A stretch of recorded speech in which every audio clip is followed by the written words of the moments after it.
Depositing money on Kraken is a straightforward process that can be completed in just a few steps. Follow this guide to ensure your funds are successfully added to your account. Step 1. Create and verify your account. Before you can deposit money, you need to create an account on Kraken.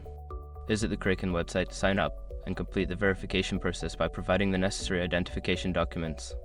Step 2. Log into your account. Once your account is verified, log in using your credentials. Make sure to enable two-factor authentication for added security. Step 3. Navigate to the funding section. After logging in, go to the funding tab on the main dashboard. This section will show you the options available for depositing funds into your account. Step 4. Choose your deposit method.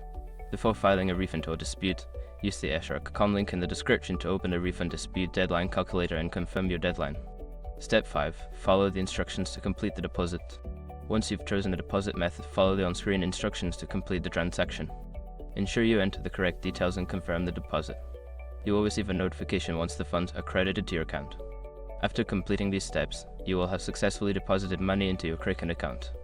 You can now start trading or investing in cryptocurrencies.